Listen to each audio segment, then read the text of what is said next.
Indie games always find a way to surprise us, from the way we imagine game development, from the budget to the marketing.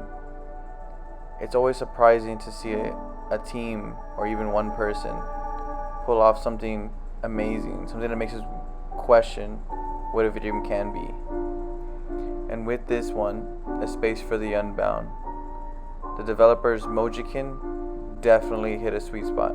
They definitely understood game development.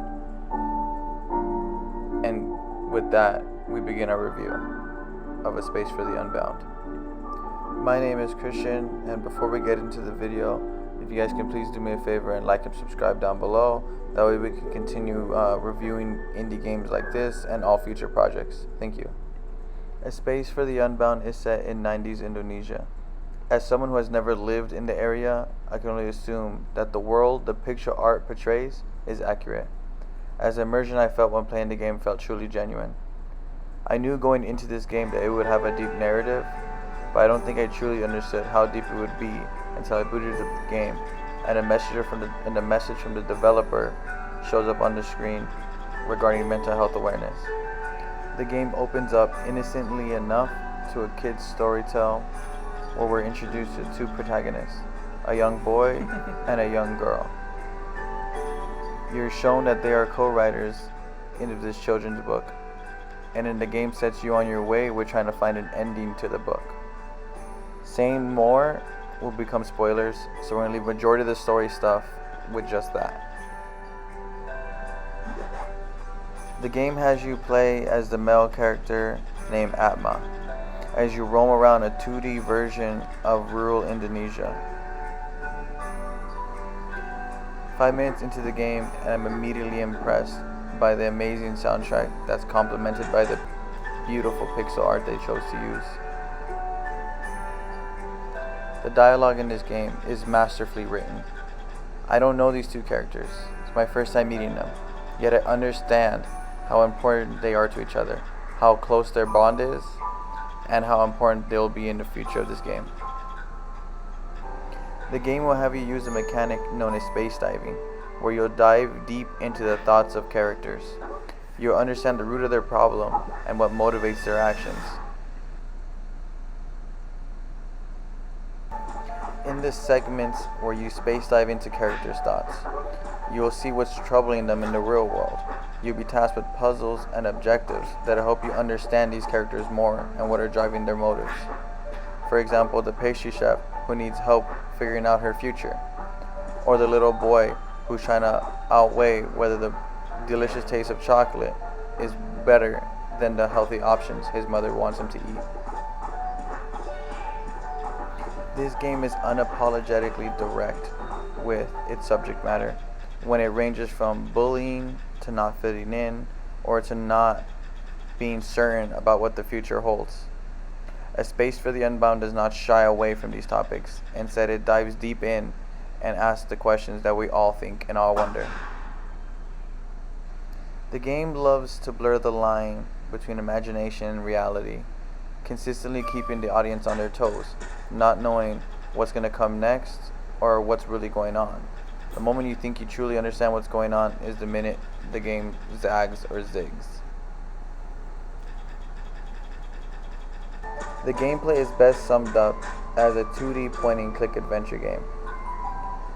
You scroll around until you find things to interact with that'll help advance the story. Throughout the game, you're shown these interesting surroundings and wonderful, colorful characters that help flesh out this world. And I feel like that's one of the biggest things Mojikin was successful in completing in this game. Even though the map is very small, even though they're using pixel art, this world feels lived in. The characters feel alive, they feel like they have story, and they feel like they add to the content of this game. Apart from the main objective, the player is tasked with separate side quests, such as collecting 20 bottle caps or getting the high score in the arcade.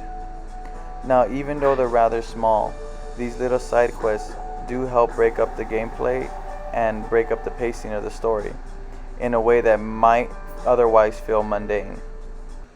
Even though this is a very serious game with a very deep narrative and very rich characters, there is a lot of fun in the gameplay, especially when they mix it up, when they do throwbacks to games like Phoenix Wright, Ace Attorney, or throwbacks to Street Fighter 2. The creators of the game understood that this is a game where you need to have fun to keep the characters invested, to keep the audience invested in what the characters are doing. So I'm more than happy and more than glad that they decided to mix it up. Damn, so close.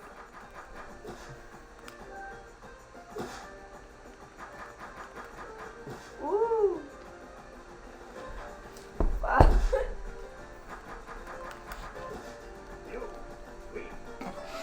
Almost.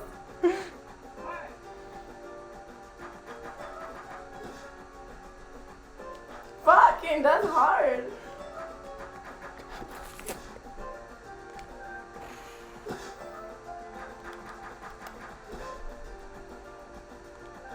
Ooh. Got him. Are you gonna beat your high school? This is the one. Let's see, are you gonna beat it?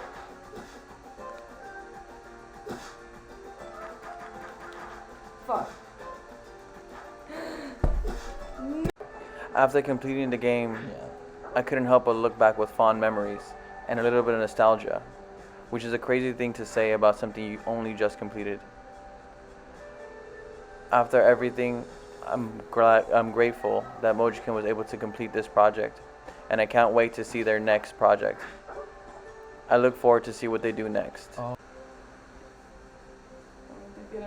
me to do surprise again? No. It's just so silly. I strongly recommend everyone to pick up A Space for the Unbound for its fun gameplay, deep narratives, and sometimes comical dialogue. I definitely enjoyed my time with A Space for the Unbound. Please let me know down below if you guys are going to be picking this up and what you guys' thoughts are on this game. Thank you guys, and see you on the next video.